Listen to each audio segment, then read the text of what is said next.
Исәмсіз эфирда душанбе күн яңалыклары студияда Роза Хабибуллина атнаның бірінші күнін инде вакыйларга бай булды, алга таба карагыз. Шолыда солым жүйі күрсәткече узган ел белән чагыштырганда 16%-ка арткан. Шул ук вакытта хукук бузуу очраклары да шактый. Бу хакта эшлекле душанбе киңәшмәсендә сөйләделәр. Шолыда җәяүле кичү дип аталган чара оештырылды. ЮХД хезмәткәрләре белән рейдка хәбәрчебез чыкты. Авыл тормышын тагында яхшырту өчен бүген Татарстанда үзара салым буенча референдум бара. Аның барышын Бурда авыл җирлегендә Ләйсән Ханова күзәтте.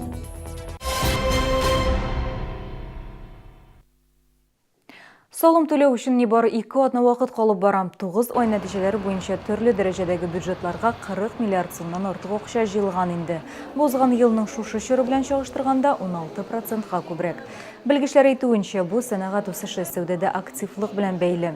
Инде тикшерүләр нәтиҗәсендә бюджетка кертелгән салым күләме 577 миллион сумны тәшкил итә. 430 миллион сум акча юллап алынган.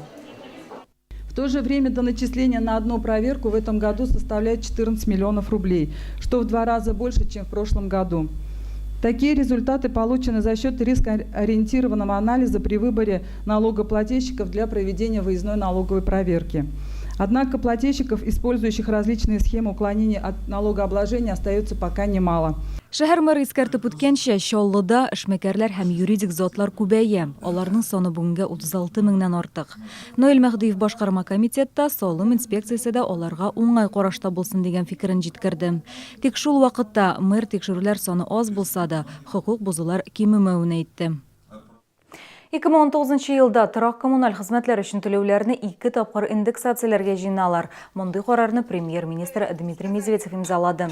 Киләсе елда өстәмә бәягә салым НДС 18-дән 20%-ка кадәр артачак. Шуңа бәйле рәвештә торак коммуналь хезмәтләр өчен түләүләр гыйнвардан 1,7%-ка һәм июльдән тагын 2,4%-ка артачак. Исегезгә төшерәм, моңа кадәр түләүләр елга 1 тапкыр 1 июльдән һәм кагыйдә буларак уртача 4%-ка индексацияләнде. 2019 елда әлеге күрсәткеч 4,1% тәшкил итәчәк. Шәһәрдә җәяүлеләр катнашында юл транспорт хәрәкәтләрен булдырмау максатыннан профилактик рейдлар башланды. Соңгы 10 ай эчендә Татарстанда шундый 1000-нән артык юл транспорт хәрәкәте теркәлгән. Авариялар нәтиҗәсендә 96 кешенең гомере өзелгән. Инспекторлар белән бергә рейдка хәбәрчебез Мәйрәм Файрушина чыкты. ЮХД хезмәткәрләре шәһәрнең төрле урыннарына рейд белән чыкты. Без исә Вахитов проспекты һәм КамАЗ-Мастер урамнары шотында кизү торучы инспекторларга кушылдык. Кыска вакыт эчендә беренче кагыйдә бозучылар да ачыкланды.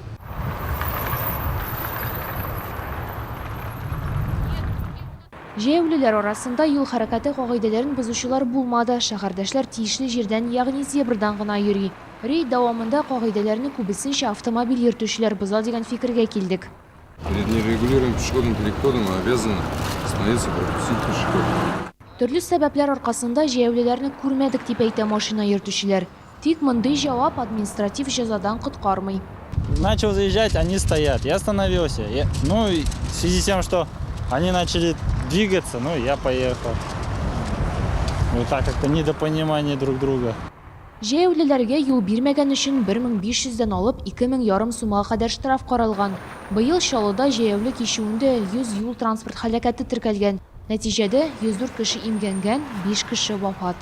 Усилена работа по пресечению нарушений непредставленных преимуществ пешеходам, также пресечение нарушений самими пешеходами, переходящими проезжую часть в неположенном месте.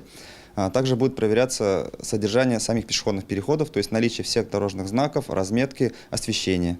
Профилактик чаралар 25 ноябрьгә кадәр дәвам итәчәк. Мәрьям Файрушина, Сергей Вильданов, Яңалыклар. Татарстанда үзара салым буенча референдум үтте. Якшәмбе көнне тавыш бирү пунктлары иртәнге 7-дә ачылып, кичке 8-гә кадәр эшләде. Үзара салым җыю өчен тәкъдим ителгән сума 200-дән алып 2000 сумга кадәр. Моны халык үзе хәл итә. Җыелган акча дәүләт тарафыннан 4 тапкыр арттырылып кайта һәм авыл тормышын яхшыртуга тотыла. Бурда авылында референдум барышын хәбәрчебез Ләйсән Ханова күзәтте.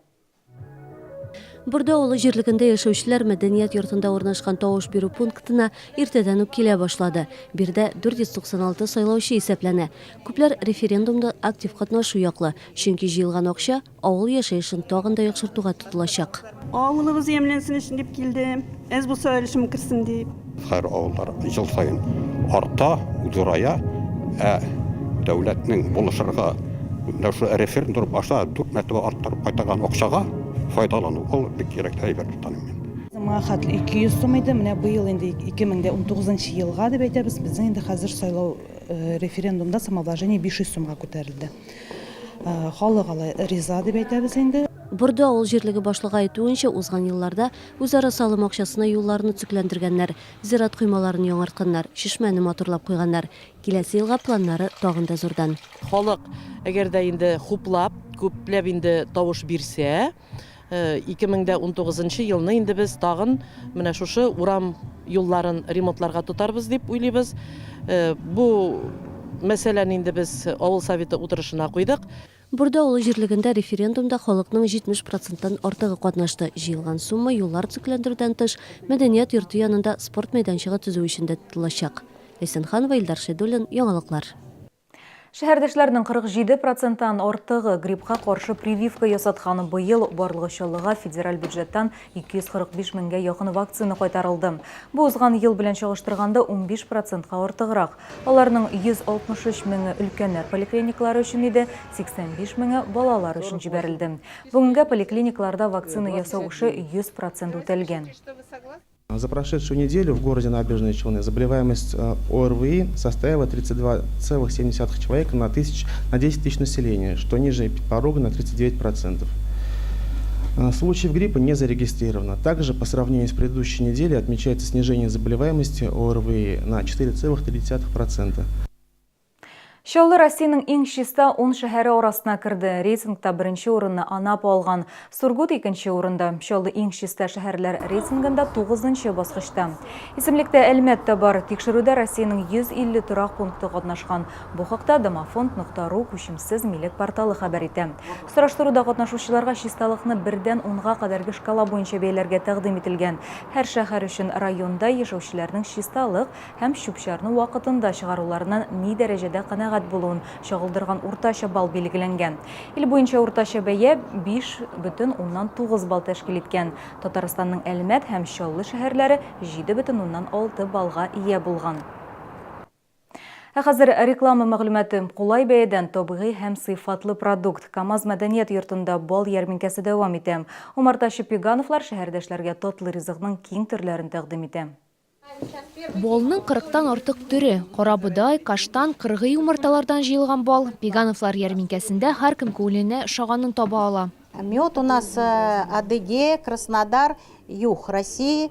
И также у нас есть башкирская липа, башкирская гречка и мед диких пчел с Башкирии.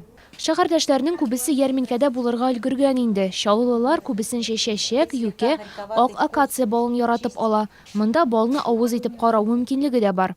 Мне больше всех понравился мед диких пчел, который содержание очень богатое витаминами, полезными свойствами. Маточное молочко в нем содержится, и это очень даже полезный продукт для здоровья, для чистки организма.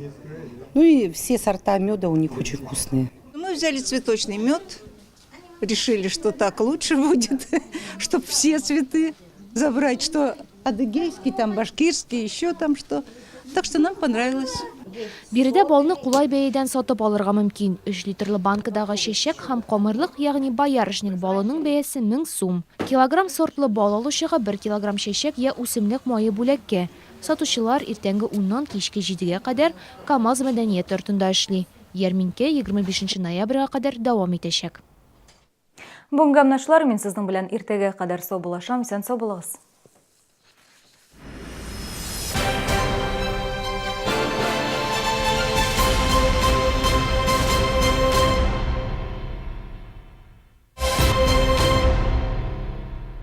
Выставка «Вятская и Михабелка» в Набережных Челнах. Покупай шубу и участвуй в розыгрыше немецкого автомобиля. Рассрочка до 3 лет без переплаты. С 21 по 25 ноября в здании «Экспокама». Автозаводский проспект, 52-й комплекс. Центр восстановительной медицины. Восстановление после замены суставов, травм, инсульта. Прием невролога, ортопеда, логопеда. Телефон в Челнах 78 09 35.